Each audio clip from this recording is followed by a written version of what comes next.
Good afternoon. Here we are with Karol Boudreaux, Dr. Karol Boudreaux from George Mason University.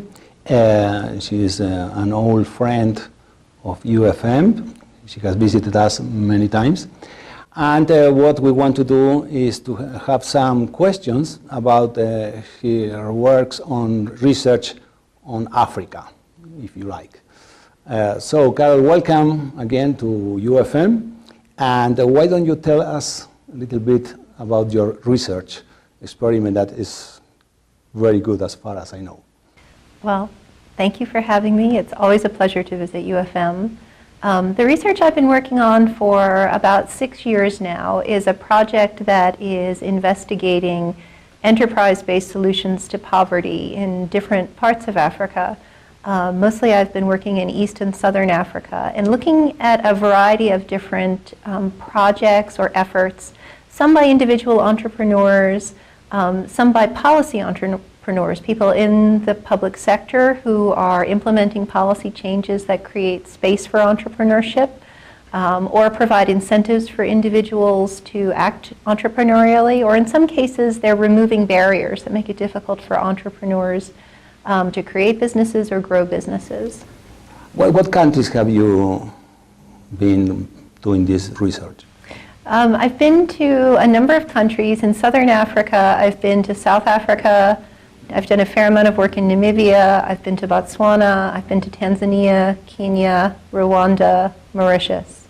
And what were the changes? Where were the countries were, and were the changes you took these countries to?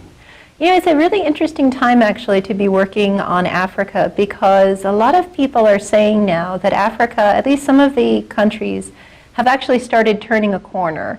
And so whereas most of the countries in sub-Saharan Africa were experiencing very low or even negative economic growth up through the early part of, up through 2000.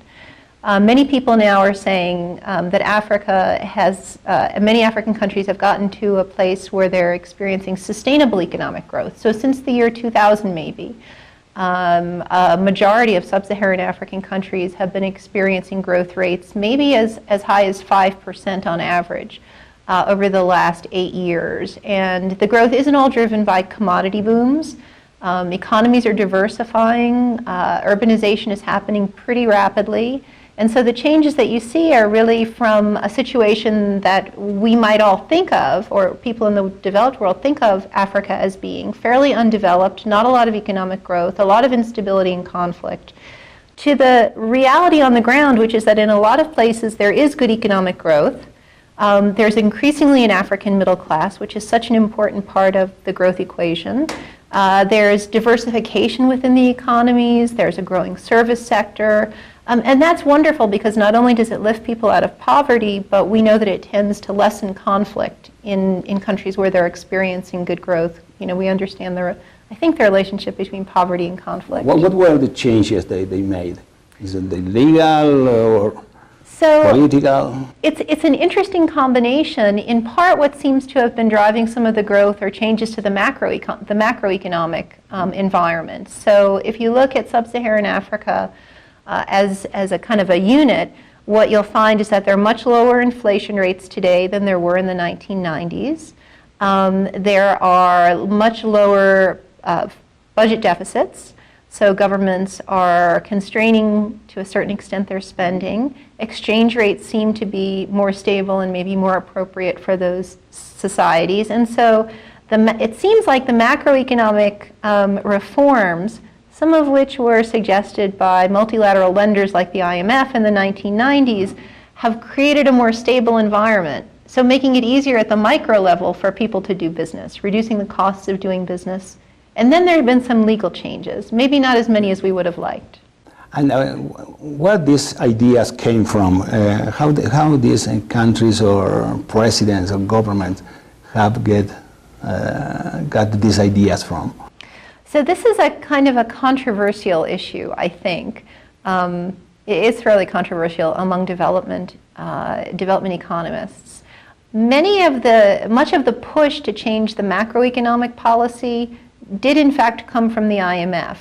and other multilateral lenders. In the 1990s, they were providing loans to African countries and conditioning the loans on policy changes. So a government might get a multi-million-dollar or $100 million loan from the IMF, but only if the government agreed to make a variety of changes. At the time, there was a lot of criticism of this approach to lending to African countries. It may prove, though, in the long run that the IMF actually provided some policy cover for politicians in Africa to make difficult changes that in the longer term are translating into a better economic environment. And how did the population react to these changes? Sometimes these adjustments are very... They can be very hard on the population, and so there was, in some countries, quite a lot of resistance to the changes. Sometimes the changes included requirements such as slashing subsidies for commodities that the population was buying, and those were really painful for the poorer citizens in many countries. But focusing on things like reducing interest rates and keeping inflation rates low, those are terrific changes that countries have been able to make. Did these changes produce an inflow of foreign capital? There's been a fairly dramatic increase in foreign direct investment in sub-Saharan Africa. So I think maybe the figures are something around $9 billion in 2000 and maybe up above 70 billion this year. So, and if you adjust that for, you look at it as a ratio of real GDP growth, foreign direct investment into Africa now is approaching levels of foreign direct investment in China, if you look at it comparatively speaking. So that's great news that there's a lot of foreign money. Some of it expat money, some of it money from people who left Africa when things were quite bad, and now they're going back to their homelands or they're going back into these environments. So there's some of that going on. And did all these changes took place under a democratic government or governments or? Governance is still really a challenge in most of sub-Saharan Africa. There are some countries that have had maybe fairly open and free democratic transitions over the last 10 years, but there are still a number of countries that are more authoritarian. But the changes were in favor of the rule of law, but it's most important that the kind of government one has, no? If you were to look at rankings of sub-Saharan African countries in terms of how much they value the rule of law or how robust the rule of law is in those countries, as a region it ranks actually fairly low. It's interesting to see, though, over time how demand for rule of law might be shifting. And so part of the reason why it's so exciting to see a rising middle class in Africa is because we expect that middle class to be demanding more accountability and a more vigorous rule of law from leaders. So an example might be as the middle class grows in sub-Saharan Africa, they're more likely to demand and they're more likely to consume the materials from a free press. An important check on authoritarian governments and opaque, non-transparent governments. But there's still a fair amount, there's still a long way to go to make Africa a very robust rule of law environment. Did you finish with your research or you continue with it? No, I continue with the research. The issues that I've been interested in have included entrepreneurship in Africa, but I've always been very interested in land issues and property rights issues.